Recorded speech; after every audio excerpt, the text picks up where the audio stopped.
So Kourtney's out, Khloé's getting roasted, and Kim apparently risking her ribs for fashion. Yep, the Kardashian chaos just leveled up.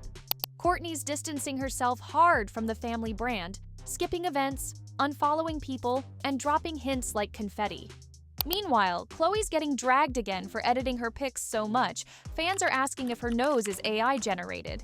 And Kim, her waist-snatching corset may look snatched, but doctors are literally warning people not to try this at home. Before we break it all down, hit that subscribe button. Okay, let's talk about Kourtney, because she's clearly done playing the Kardashian game. While the rest of the fam was busy flexing at Jeff Bezos' ultra-glam Venice wedding, Kourtney was nowhere to be seen. And no, it wasn't a last-minute cancellation. She just didn't go. This person. I don't even know who this is, guys.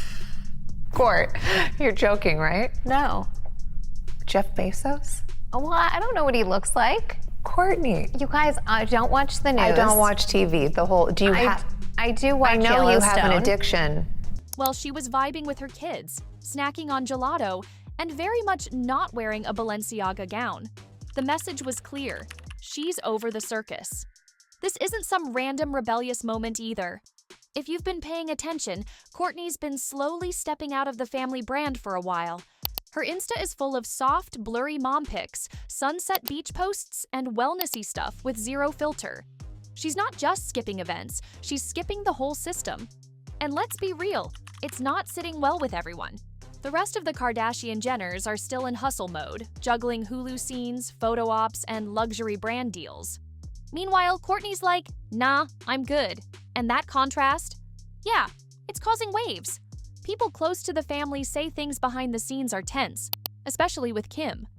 From her point of view, Kourtney walking away from the legacy they all built probably feels like a slap. It's giving, you're welcome for your lifestyle energy. OG positive people chat. Kourtney got mad at us once and exited that chat. Oh, I'm not on all the group chats, thank God. Well, we know you're not on Not Kourtney. I'm not on Not Kourtney. It's just My mom, Kendall, Kylie, and Khloé and me. Oh, there's 2 Not Kourtney chats. Even when Kourtney does show up on the show, she edits down her screen time, controls the vibe, and dodges drama. Some fans have noticed her scenes feel super filtered, not in a visual way, but in a don't film me unless I say so kind of way. this is why I don't invite you guys to stuff. Because it's not about you. Everything becomes about everyone and the way they want to do it and all their complaints. And I'm like, I see why I didn't invite you to that other thing. But honestly, respect. She's protecting her peace. She's got 4 kids, a wellness brand, and a full life outside the Kardashian machine. She's choosing slow mornings and green juice over red carpets and cameras. And for the first time in forever, she actually looks happy doing it.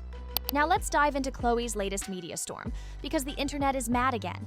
Recently, Khloé put up a glam photo carousel that looked runway ready, until eagle-eyed fans zoomed in and saw jawlines shifting, fingers nearly vanishing, backgrounds warping, classic in-your-face Photoshop vibes. Within hours, the hashtag number Khloé Photoshop trended, with calls that her final image was unrecognizable compared to candid podcast promo footage. This isn't even Khloé's first editing controversy. She's previously admitted on Khloé in Wonderland that she used to push her images like a cartoon character just to feel confident. She said she's dialed it back since, but fans see the glint of a filter in even her natural podcast scenes. The 41-year-old explained she felt pressure to edit pictures of herself before uploading them to her various platforms, but she pointed out she wasn't alone in the practice. There was a time that I was around some people that would make me feel like I needed to. I also think it was the era, too. I felt like a lot of people were photoshopping or heavily photoshopping more than they do now. One viral Page 6 article noted the promo trailer looked airbrushed and questioned if her skin was even real.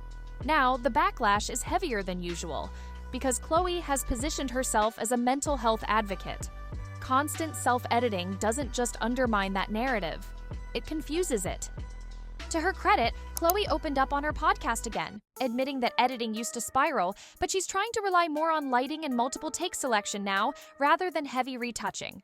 But to many, it feels like playing defense instead of owning up. I've seen videos where people do photos of my hands from when I was literally 24, and I had shorter nails. When your nails are shorter, they look stumpier, hence the long nails. I like elongated fingers. Also, in this photo, I know this photo because I got annihilated for my skinny fingers, okay? And I was wearing nude nail polish, and my hands and my fingers look the same skin color. So they do look extra long. I'm not gonna lie about that.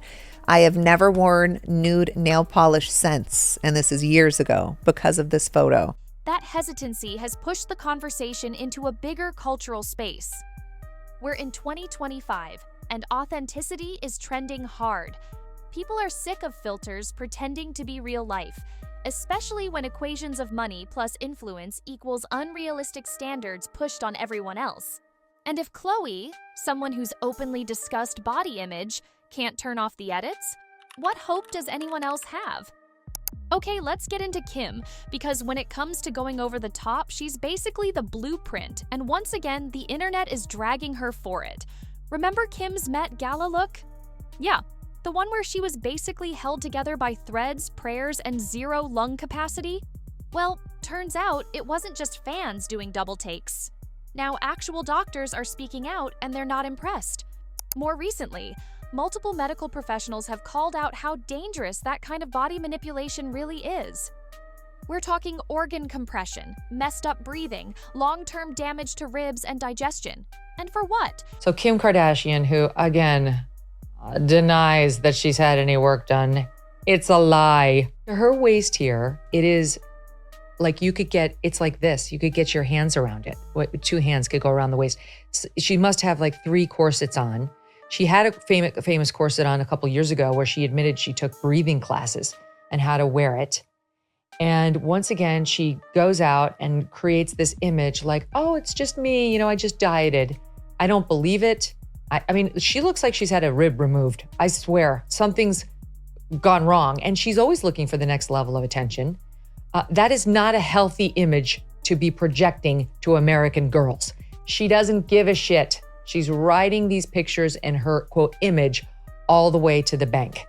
A red carpet photo op that lasts 10 seconds but leaves your inside screaming? The medical world is basically saying, this ain't fashion, it's a health crisis in couture. And this isn't even a one-time thing. Kim has a history of sacrificing comfort, health, and let's be honest, common sense, all in the name of the look. This is my shoe. It's clever because if I had a shoe with the heel gets stuck in the metal skirt. And so that was our issue of walking. So I'm going to have to put these on. And to wear these, you're on your tiptoes and you're balancing the whole time, flexing your calf muscles. So that's what I'm going to have to do, is stand on my tippy toes. Remember the Marilyn Monroe dress moment? She crash dieted for weeks just to fit into a vintage gown that was never made for her frame, causing a full media meltdown. Experts criticized the message she sent, basically saying, alter your body at all costs, even for a moment. And sadly, a lot of people heard it loud and clear. As we can see here, the fabric was not stretched pre-Met Gala, the crystals were still on, and honestly, there was no abrasions or tearing. At the back, we can also see that it was puckering because of Kim Kardashian putting it on and because of the fact that it was not made for her, so it wouldn't fit her. The issue is the dress has now officially been damaged and it's not going to have and hold the same value that it did before. There was also that latex smuggler dress she wore a few years back.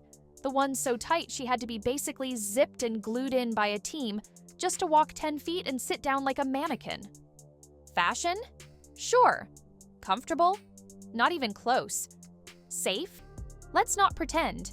This is Terry Mugler from the archive, and this was the start of our relationship. The House of Mugler and Mr. Mugler let me wear this dress. I never thought I would ever fit in a dress like that because the original model was a lot smaller on top than me, but we made it work. I was so shocked. People online are done glamorizing this kind of effort.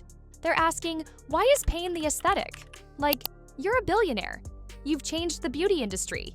You don't need to suffocate for relevance anymore. But maybe that's the problem. Maybe Kim feels like she does. And that's what's really unsettling. Not the look, but what it says about what she thinks she has to do to stay on top. And honestly, that's not iconic. That's exhausting. At the end of the day, one thing is clear. The Kardashians will literally go out of their way, bend reality, edit pixels, and sometimes even squeeze into a rib-crushing corset just to stay in the spotlight. Whether it's family drama or fashion risks, they'll always find a way to stay trending. But what do you think? Is the Kardashians era evolving or just spiraling? Let us know your thoughts in the comments.